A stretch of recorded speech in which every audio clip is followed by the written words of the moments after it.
Greetings, ladies and gentlemen, and my Warlock brethren. Yes, I turned my back on the fell ways and embraced the undeath of a blood decay, but Warlock will always have a special place in my heart. A dark, fell, corrupted place, granted.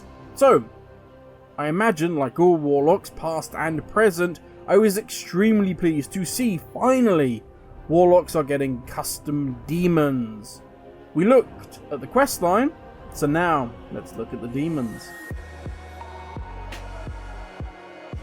I'm going to start off by apologising, because currently my hay fever is in full effect, so if I sound like, well, I don't know, a soggy sock full of gravel trying to be wringed out, yeah, it's not nice. Apologies.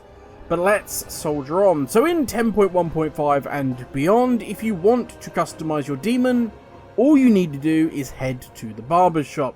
There you will be able to change the appearance of your demons. And don't get me wrong, you're not going to be able to give them a mohawk or a fancy earring or change their eye colour, but at least you will be able to pick from a number of pre-designed demons. It's something. So first, we have the Humble Imp. In total, there are 15 options. The interesting thing is there are a number of locations and sources to gain these appearances. So this means Warlocks, if you want, you can spend your time collecting things just like those damn hunters we've so jealously looked at. I mean, at least jealous from the point of view of their pets. Their spells look boring.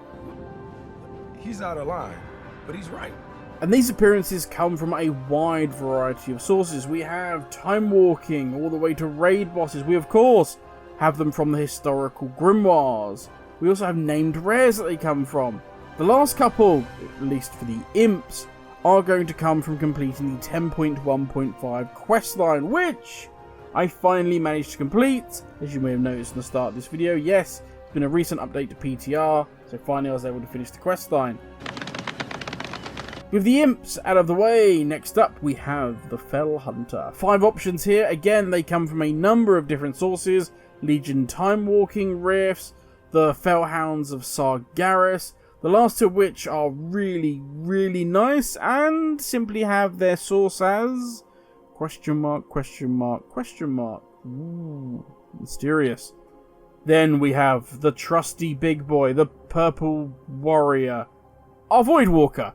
9 options in total here, and again, they come from a variety of different sources. Just like the other demons, as I said before, we have a number of options coming from our Grimoire of the Voidwalker, just as the imps have theirs, and the succubus as well, which we'll get into shortly. Worth noting here, while we're talking about grimoires, the observer glyph is gone. It is being removed in 10.1.5. Next two seem to be lacking currently. Hopefully this will be sorted in time. I will say this, the Infernal is currently missing from PTR, but it has been data mined. There are 2 options as the standard green that we've seen, which is the norm, and also the orange version, which we've seen from the past. With the Felguard, there are just 2 options, the standard Felguard, and from the Wrathguard Grimoire, the Wrathguard. The Doomguard is up next. This one, again, only has 2 options. The old school version, if you really fancy being an OG, you can use that. Or the nice, shiny new one, which we got in Warlords of Draenei, I want to say. I may be wrong there. Finally, we're back to having some options with the Succubus. 5 total options here.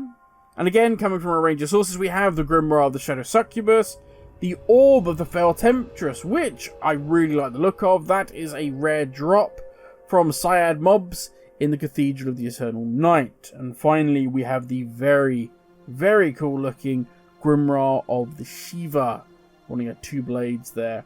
I have said it before, and I will say it again, this is a great update for Warlocks. Not only is Warlock being opened out to all classes, or all races I should say, also it is getting these new demons. It's just, I'm really hoping over time they can pad out the demons that have less variants, the Felguard, the Infernal, and so on. And, more importantly, keep adding new appearances over time. It doesn't need to be a lot, but just keep adding it with different varieties, different sources and locations. It's one of those great little things that you can just decide, hey, do you know what? I'm going to go and try and get this. I want this particular demon skin, let's go and get it. It's outside the normal endgame grind, and those are great. Give me more reasons to play the game that aren't just, loot and score. But I think that's enough from me. Thank you all for watching. Subscribe if you want more of these ramblings. Stay safe, and I'll catch you all in the next video. Ladies, everyone.